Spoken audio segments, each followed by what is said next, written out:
Americans, I'm Colonel Douglas Macgregor, CEO of Our Country, Our Choice, and I must tell you I am mad as hell. Mr. President, I urge you to direct your focus to the people of North Carolina. They deserve immediate assistance. Rescue helicopters should be dispatched, resources mobilized, and aid provided without delay. Our military, which is always ready to serve abroad, must also be ready to serve here at home.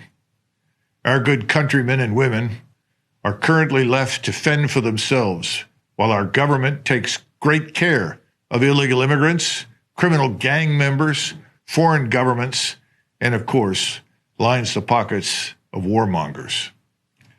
I never thought I would see a day where our citizens are treated with almost complete contempt as we see today. To be frank, I'm furious, as we all should be. We're certainly grateful for our allies around the world, but we must ask ourselves, where is the priority for our own citizens? We have citizens contemplating suicide today in North Carolina, citizens without hope, citizens who despair. Countless hardworking families are without food, water, electricity, or connectivity, facing unimaginable challenges. It is unacceptable that while we allocate vast sums to foreign conflicts, our own people suffer in silence. Washington has no idea how upset the average American citizen is with the endless drain of cash and resources into foreign wars while our own citizens are suffering. Fort Bragg, now renamed Fort Liberty, is only 300 miles from Asheville, North Carolina, where thousands of Americans are coping with the washed-out roads and bridges, power outages, and the desperate need for clean water. Yet, as of this moment, no Army helicopters have been sent to rescue Americans, presumably because these aircraft are needed in the Middle East and Eastern Europe. At the same time, Mayorkas's Department of Homeland Security still had the funds to move 5% of Haiti's population all over the United States.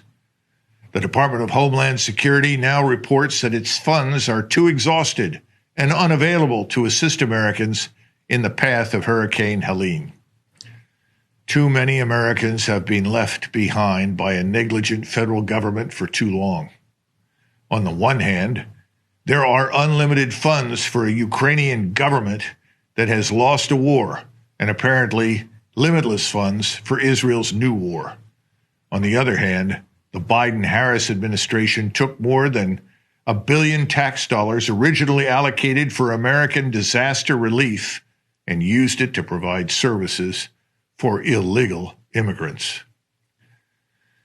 Today, families struggling with horrific damage resulting from Hurricane Helene must cope with only $750 in support from Washington. It's time for us to critically assess the narratives we encounter. Are we truly being served by our government, or are we being misled into believing that our greatest threats lie beyond our borders? I urge each of you to engage in thoughtful discourse, to question what you hear, and to seek the truth rooted in our shared values. Imagine a different future, where we redirect our efforts towards solving the pressing problems right here at home.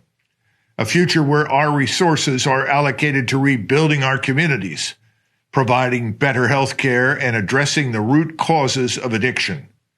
Let's ensure that our government is not just reactive, but proactive in helping its citizens in need. It is time to strengthen our commitment, first and foremost, to the American people. No more delays, no more excuses.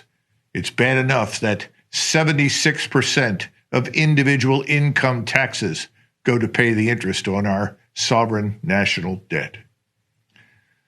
If our government has one job, it's to provide for the security and well-being of the American people. Instead, they siphon our taxes and they funnel to anyone and everyone but us. Americans, our country is on autopilot when it desperately needs leadership. Imagine for a moment wealthy parents who give their spoiled children keys to an expensive sports car. The children keep crashing the car and still get a new one after each accident. This may not be the best analogy, but it seems clear that the taxpayers are the parents and Washington is populated with spoiled children. It's time to stop replacing the sports car and instead replace the children in Washington. Thank you for listening. God bless you and these United States.